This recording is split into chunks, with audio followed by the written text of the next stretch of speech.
does that even mean, Bowers game corner?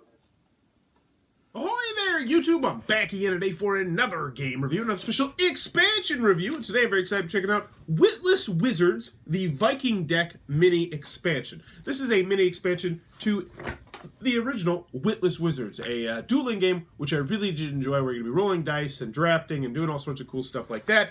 But in the game, you're going to be using 3 different factions every single game. The base game comes with, I believe, 5 factions. And so this is a mini expansion you'll be able to mix in. And it could be one of the 3 expansions, so you'll have a different play experience every time. Does it make the game better? Let's open it up, and I'll tell you what I think. Alrighty then, we're going to take a look at what should get inside the Witless Wizards Viking deck mini expansion. We're just going to go over all 8 of the cards that are included because there's only 8. Now there is an additional card that comes with it, that's just the FAQ card, but that is actually in the base box, but it's there.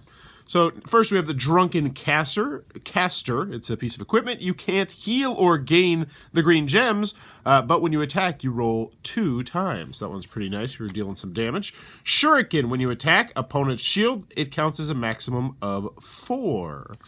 Next we have Nunchaka. When you attack, roll 2 times. So it does 2 damage, but it also, you get to deal 2 damage, so you potentially could get up to 8 there if you rolled really, really lucky.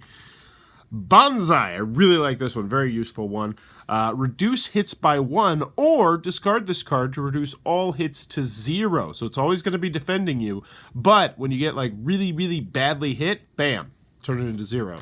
Kung Hu, deal 1 hit each time you are attacked, plus it does 3 damage, not too shabby. Black Belt, it does 0 damage. You also roll the die, and when attacked, if you match their roll, you are dealt 0 hits instead. So, you know, essentially it boils down to maybe 1 out of 4 times you're going to be able to do that. It sounds a lot better than it actually is in theory. Couching Tiger, it's dealing 4 damage. When you do, if you fail to deal any hits, you receive hits equal to the amount you rolled. So you definitely don't want to attack somebody with high defense. Deal 2 hits each time you are attacked. And then it comes with the FAQ card, but that's what you're going to get inside of Witless Wizards, the Viking deck mini expansion.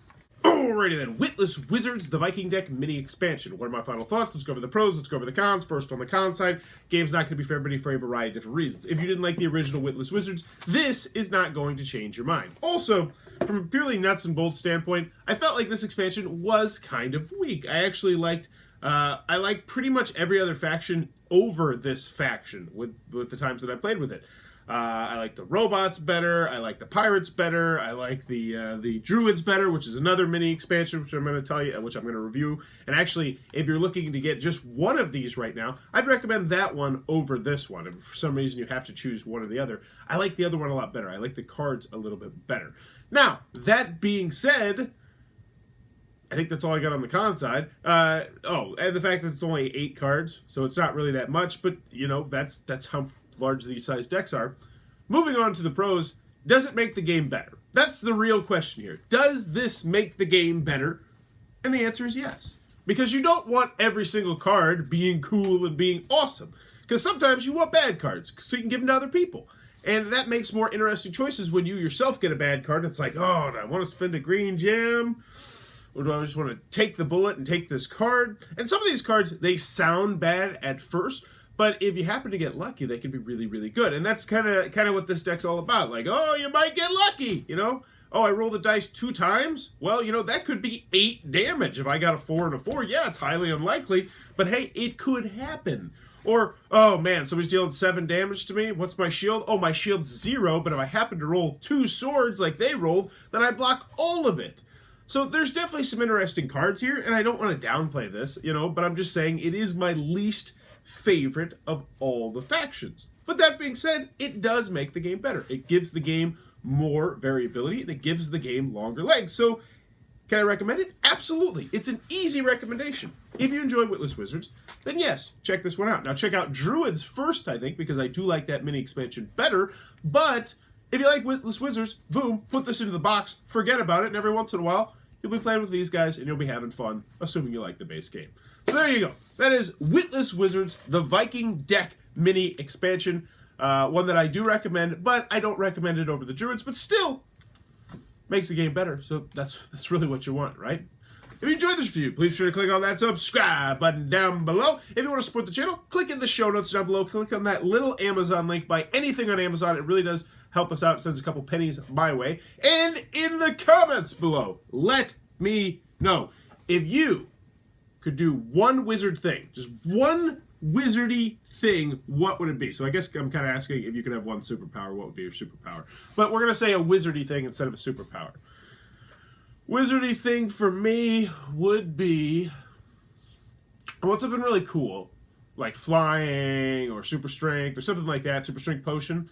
But then at the same time, I want to make sure that there is a real life way that I can make money with whatever my wizard power is, so that I can retire like super early. So that's my goal.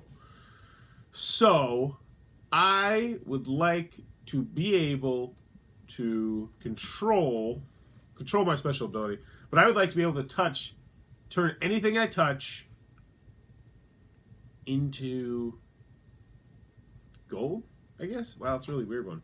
But yeah, that would be like the super easiest way to get rich, because it's just like, oh, you know, what do I got here? Oh, this chair. I'm just going to turn this chair into gold. Bam. Melt down the chair. Turn it into a bar. And make myself a lot of money. I don't know how much a bar of gold goes for nowadays. Maybe I just chose like the worst ability ever. I don't know. Let me know in the comments below. What would be your wizardy ability that you'd like to have? And as always, thanks for your time, YouTube.